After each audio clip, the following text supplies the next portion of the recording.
terkait dengan pengembangan dugaan tindak pidana korupsi, kasus pengadaan penyediaan infrastruktur BTS Oji paket 1 sampai dengan 5. Tapi pada prinsipnya dua perkara yang kita kembangkan tadi intinya berbeda dengan kasus induknya. Kalau di kasus induknya itu terkait dengan tindak pidana korupsi pengadaan proyek penyediaan BTS, dua pengembangan perkara terkait dengan upaya-upaya di luar perbuatan tersebut. Ya, itu kenapa beberapa saat yang lalu kami sampaikan khususnya terkait dengan isu 27M dulu saya sampaikan bahwa ini perbuatan yang berbeda. Kalau kami melihat satu peristiwa hukum itu dibatasi oleh ruang dan waktu, tempat dan waktu tindak pidana itu dilakukan dan selesai kapan, itu sehingga ada batasan perbuatan yang berbeda. Nah, terkait dengan dua perkara tersebut, benar kemarin pada hari Sabtu tanggal 14 Oktober 2023 sekitar pukul 9 pagi, tim penyidik Kejaksaan Agung bidang tindak pidana khusus telah melakukan penangkapan upaya paksa terhadap saudara SDK. Hal itu kami lakukan mengingat setelah mencermati pengembangan hasil penyidikan dan dinamika yang terjadi di persidangan, setelah kami pastikan bahwa keterangan-keterangan tersebut relevan dan upaya-upaya mencari alat bukti lain juga mulai kami temukan, sehingga pemanggilan terhadap yang bersangkutan tidak juga dihadiri. Maka untuk percepatan penanganan perkara kami lakukan upaya paksa. Selain upaya paksa tersebut, tim juga melakukan penggeledahan dalam rangka untuk memperkuat bukti yang ada. Beberapa barang kita lakukan penyitaan, termasuk juga perangkat elektronik, beberapa perangkat elektronik dan beberapa surat kita temukan. Nah, selanjutnya yang bersangkutan kita lakukan pemeriksaan di Kejaksaan Tinggi Surabaya. Dari hasil pemeriksaan di Kejaksaan Tinggi Surabaya, Jawa Timur, tim menyimpulkan yang bersangkutan layak untuk dibawa ke Jakarta dan selanjutnya kami lakukan penangkapan. Ya, setelah tiba di Jakarta sekitar pukul 10 malam, dilanjutkan dengan pemeriksaan intensif dan sekaligus kita lakukan pemeriksaan terhadap saksi lain yang kita temukan berdasarkan hasil pengembangan pemeriksaan. Sehingga bisa dapat ditarik kesimpulan terdapat cukup alat bukti sehingga saudara SDK ini segera kita tetapkan sebagai tersangka dan selanjutnya kita lakukan penahanan untuk 20 hari ke depan di Rutan Salemba Cabang Kejaksaan Agung. Yang bersangkutan diduga melanggar ketentuan pasal 15 atau pasal 12B atau pasal 5 ayat 1 atau pasal 5 ayat 1 Undang-Undang TPPU. Ya. Mungkin Itu yang bisa kami sampaikan, barangkali ada pertanyaan. Terima kasih. Rekan-rekan media ya, SDK ini banyak yang menanyakan kepada saya, apakah statusnya, apakah dia adalah pegawai dari BPK apa tidak. Ya, saya sampaikan bahwa yang bersangkutan adalah swasta murni yang berasal dari Surabaya. Ya. Apakah kedepannya kasus ini bersinggungan dengan BPK apa tidak? Tentu teman-teman penyidik sampai saat ini sedang mendalami. Di garis bawah ya, apakah bersinggungan dengan teman-teman BPK? Ini sedang didalami oleh teman-teman penyidik pada Jampitsus. Ya. Semua ke depan juga akan kami sampaikan ketika ada suatu perkembangan. Ya. Saya tambahkan lagi sekali terkait dengan Edward, ini juga banyak menanyakan ke saya, ya, dengan penerimaan uang 15 miliar ini ya. Kenapa Edward ini dikenakan pasal-pasal gratifikasi dan pasal-pasal penyuapan? Karena status Edward ini juga adalah sebagai seorang pegawai negeri, dapat bersamakan dengan itu. Edward ini juga sebagai komisaris di PT Pupuk BUMN, ya statusnya ya. Dan ini sampai saat ini juga kita dalami aliran dana 15M ini kemana saja. Dan saya nyatakan di sini bahwa clear tidak ada hubungan dengan teman-teman penyidik di Jampitsus Kejaksaan Agung Republik Indonesia.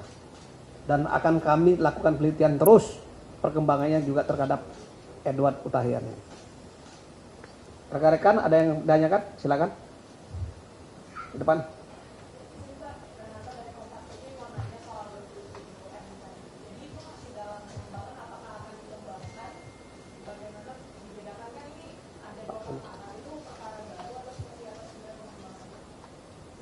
Terima kasih.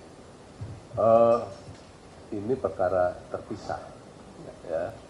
Tentu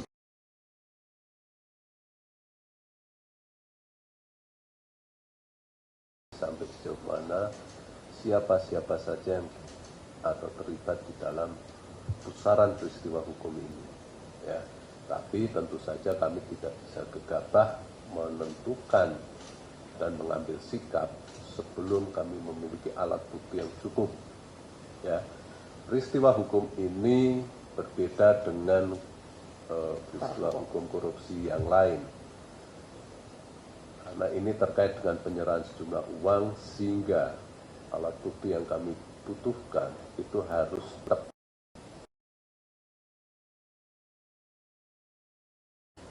Ini ada sedikit tantangan bagi kami untuk bisa merekonstruksi ulang mosaik-mosaik yang terpisah.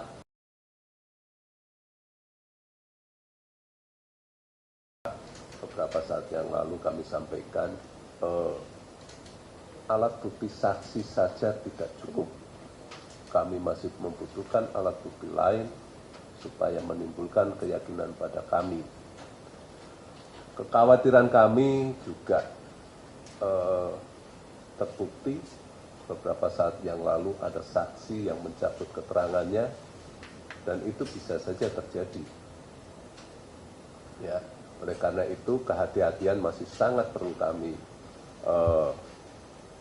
butuhkan dan langkah-langkah hukum kami kenapa sudah muncul di persidangan kok belum kami sikapi itu sebenarnya hanya sekedar strategi penyidikan, strategi pengungkapan kejahatan. Ya, mungkin itu yang bisa saya sampaikan. Jadi begini ya, saya tegaskan lagi, kita tidak gegabah karena ada salah satu saksi ketika diajukan ke pengadilan tidak mengakui keterangannya yang ada di penyidik. Ya, salah satunya yaitu saya sampaikan aja ke sini atas nama WNW, sehingga kita kenakan pasal 21. Setelah lakukan persidangan, kita lakukan penangkapan kepada yang bersangkutan dan kita proses dan sampai saat ini masih dalam proses penyidikan. Ya itu tegas maksudnya Pak Dedik seperti itu. Silakan. Ya Bapak, saya dengar dari Bapak ini, Pak saya ada dua pertanyaan. Yang pertama kan di persidangan ini ada nama Wawan Hendrawan yang menjadi kurir.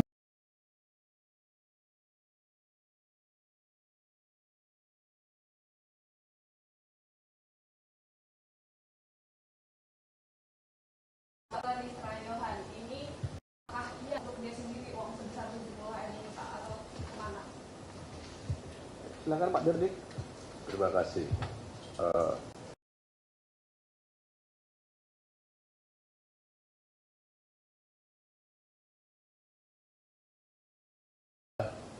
semua kami cermati dan pasti kami tindak lanjuti. Bahwa belum bisa kami tarik kesimpulan itu karena secara teknis pembuktian masih belum cukup, ya, mengenai apa, siapa, apakah sudah diperiksa atau belum dan sebagainya. Kami selalu melihat urgensi dan kami harus memanggil itu harus diperhitungkan untung ruginya. Siapa dulu yang harus saya periksa, untuk apa dia saya periksa, apa yang harus saya tanyakan, tidak bisa serta-merta demikian. Ya. Jadi ada urut-urutannya, teknisnya ada. Ya. Sehingga ketika yang bersangkutan kita konfirmasi, sudah tidak bisa mengelak. Ya, kita memanggil itu tidak bisa sembarangan. Ya. Mungkin demikian. Jadi itu bagian daripada strategi penyidikan. Ya, kita nggak sampaikan di sini mana yang harus dipanggil, mana yang harus dicekal, makanya apakah dua orang ini bagian yang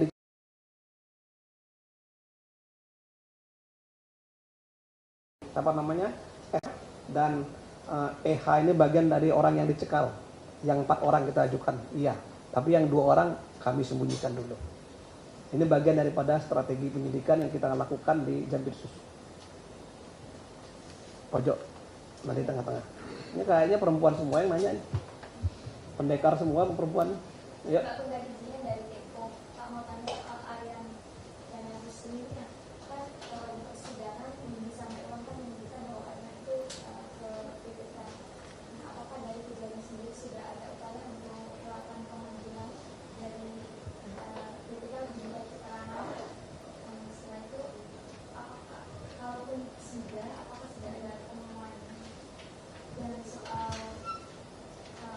itu Pak?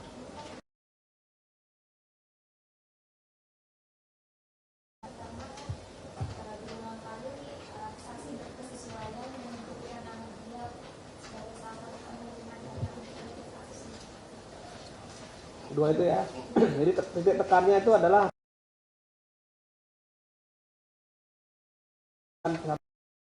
yang kedua, apakah Dito ini kok sudah lama-lama banyak yang ngomongin kenapa sampai saat ini belum ada tindakan gitu. Silakan Pak Dirdik. Terima kasih. Yang jelas ini kan masih awal penyidikan terhadap saudara SDK, ya. Kami masih harus memastikan alat bukti kami yang lain, ya.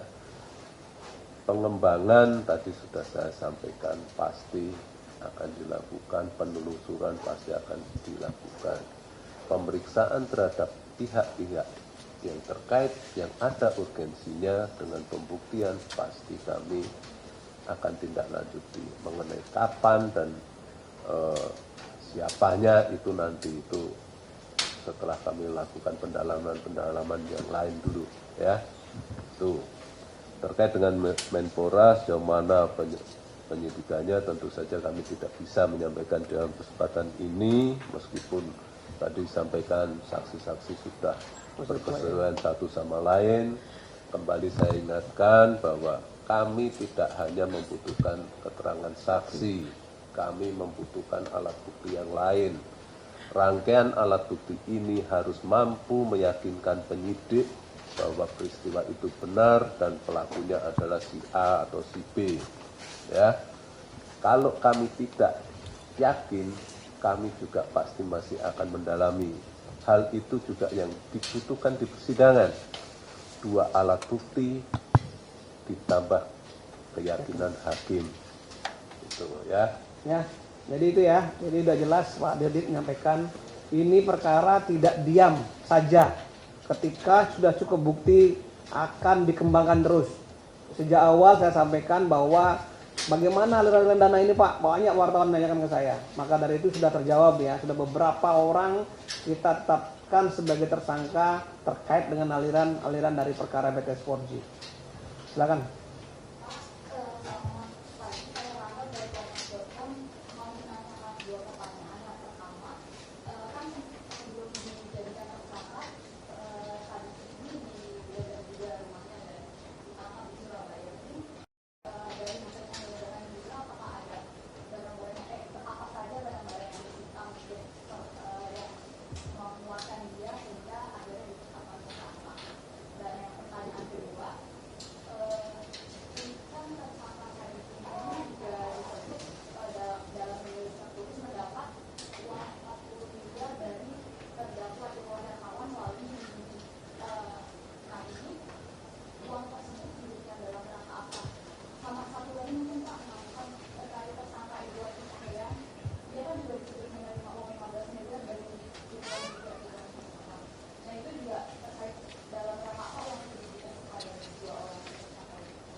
Monggo Pak Dirdik, pertanyaannya cukup jelas. Oke, terima kasih. Tadi sudah saya sampaikan ya bahwa di dalam proses penggeledahan tersebut kami menemukan beberapa barang yang diduga terkait dengan peristiwa pidana yang terjadi. Apa itu? Di antaranya alat bukti elektronik ya. Yang lain apa ya, tentu saja ada dokumen. Rinciannya bagaimana tentu saja tidak bisa kami sampaikan di sini ya. Terkait dengan dalam rangka apa uang itu diberikan baik kepada EH maupun saudara SDK, itu yang masih dalam proses penyidikan kami. Bagian dari yang akan kami perjelas di dalam proses penyidikannya. Tapi bahwa alat bukti yang kami miliki sudah cukup menyatakan bahwa barang itu sampai ke yang bersangkutan. Ya, dalam rangka apanya nanti akan kami perjelas lagi. Ya, mungkin demikian. Nah clear ya. Ada lagi? Sebentar, kamu mampu nambah? Sebentar tuh, kasih yang belakang. Baik. Silakan. Pak, dalam fakta persidangan ada saksi mahkota yang mengatakan bahwa tiket oleh Edward dengan cara menelpon pejabat kejaksaan dan memperlihatkan foto pejabat kejaksaan. Apakah akan ditelusuri juga pejabat kejaksaan yang ada kong-kali sama Edward? Jadi begini, semua informasi yang terungkap di persidangan tentu jadi bahan teman-teman penyidik untuk melakukan penelusuran. Ya, termasuk foto tadi yang ditunjukkan. Ya, kalau di kejaksaan ini banyak orang berfoto, apalagi Kapus banyak yang foto-foto. Jadi ditunjukkan fotonya Kapus juga bisa juga kan. Tapi belum tentu ada keterkaitan dengan pemberian dan tadi uang-uang yang tadi beredar.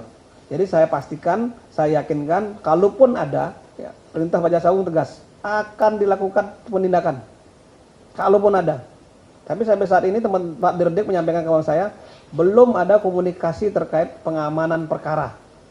Kalau ada komunikasi mungkin sudah nggak ada perkara BTS. Sekarang rekan-rekan media saksikan di media. Bahkan sekarang juga saya sampaikan press conference pada pagi hari ini. Ya, Mulia. Mungkin perlu saya tambahkan juga dalam kesempatan ini ya, peristiwa banyaknya beredar uang ke pihak-pihak tertentu tersebut. Kami ingin menyampaikan pesan supaya pihak-pihak yang saat ini sedang berurusan dengan kejaksaan, saya himbau untuk tidak percaya pada siapapun yang mengaku bisa mengurus penanganan perkara yang sedang ditangani oleh kejaksaan. Ya, karena kami lihat banyak sekali pihak-pihak yang tidak bertanggung jawab menjual nama pejabat kejaksaan, menjual, mengaku, mengenal hanya dengan menunjukkan sekedar foto dan sebagainya, mampu menggerakkan orang lain yang sedang berurusan dengan kejaksaan untuk menyerahkan uang. Ya, jadi kami ingatkan untuk tidak gampang percaya. Ya, kami bekerja profesional, transparan, dan independen, bisa diukur. Ya, mungkin demikian. Nah ya, ini cukup ditegaskan lagi nih sama Pak Dirdik ini. Silakan Dek, ini yang depan biar tuntas ya. Nanti saya lempar lagi ke belakang.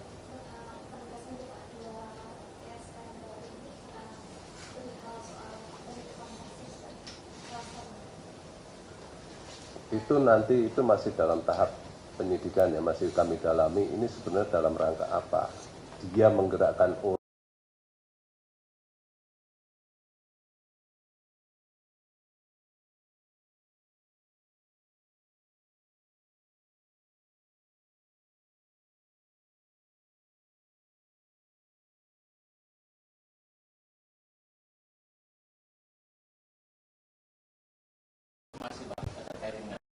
Ini apakah memang sudah dipanggil 2 kali, dan yang kedua apakah Misra ini juga akan dimasukkan ke DPO? Terima kasih.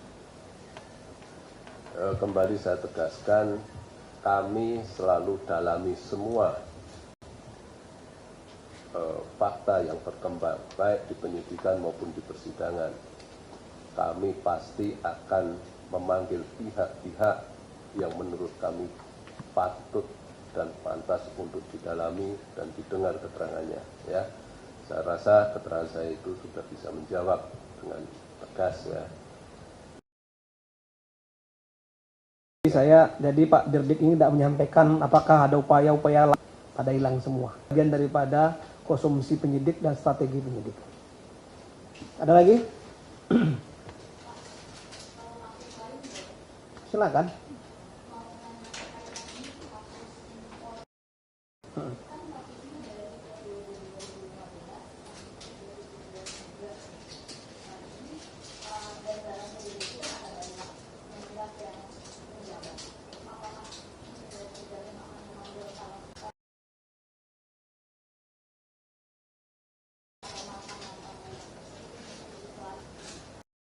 Ini pertanyaan yang banyak juga tanyakan sama saya, sama teman-teman media.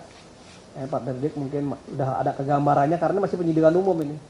Jadi kalau penyidikan khusus sudah ada tersangkanya, mungkin kita masih bisa menilai ya mana siapa yang harus bertanggung jawab, siapa yang harus kita panggil ya. Tapi sampai saat ini masih penyidikan umum.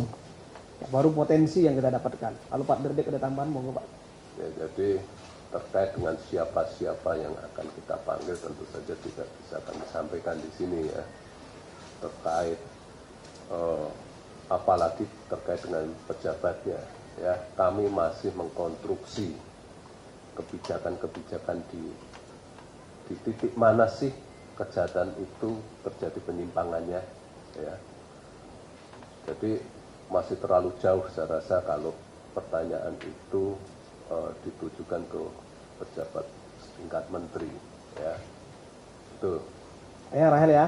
Ada lagi di belakang? Monggo. Nah, ini baru datang ya.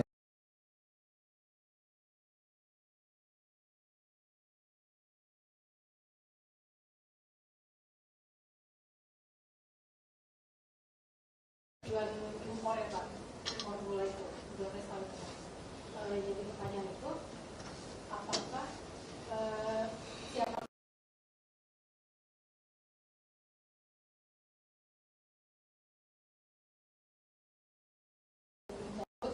dan dari penyidik akan memanggil pihak yang memberikan persetujuan impor tersebut Pak? Ini pertanyaannya bermirip nih. Jadi justru itu yang saat ini sedang kami telusuri. Ya, tapi fakta bahwa ada pelampauan batas kuota. Ya, kenapa bisa sampai terjadi melampaui?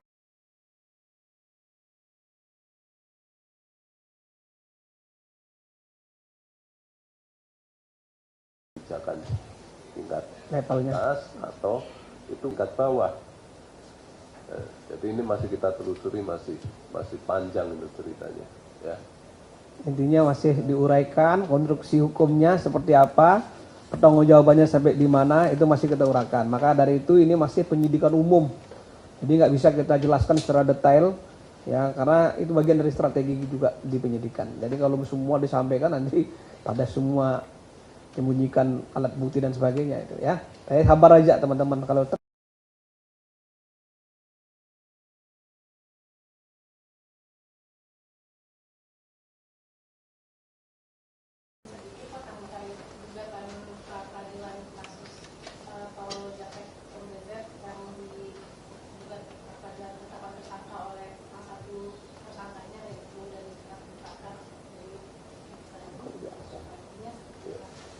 Ya, pada prinsipnya kami menghargai hak setiap warga negara ya, karena pra-peradilan itu hak yang bersangkutan, ya kami harus menghargai dan kami harus menghadapi ya terhadap tindakan hukum yang sedang kami lakukan, dan kami pasti akan bertanggungjawabkan juga bahwa tindakan hukum kami telah benar dan sesuai dengan aturan yang berlaku. Mungkin itu ya. Itu pra peradilan di kejaksaan itu hal yang biasa ya. Jadi nggak usah khawatir ya. Bahkan yang memperadilan juga yang tidak ada kapasitas peradilan juga banyak di kita. Jadi itu hal yang biasa dan kami menghormati siapapun dari penyempurnaan dari satu proses peradilan ya. Jadi nggak usah khawatir. Kami mempersilahkan dan kami menghormati. Ada lagi? Saya kira cukup ya. Nanti terkait dengan video-video yang tadi kami janjikan nanti akan sampai kepada rekan-rekan media semua sehingga mendapatkan gambaran yang utuh terhadap perkara ini. Sekian dan terima kasih atas kehadiran rekan-rekan media. Assalamualaikum warahmatullahi wabarakatuh. Om Santi Santi. Semoga kita dalam keadaan sehat dan bahagia untuk kita semua. Sudah saya doakan juga. Biar sehat dan bahagia.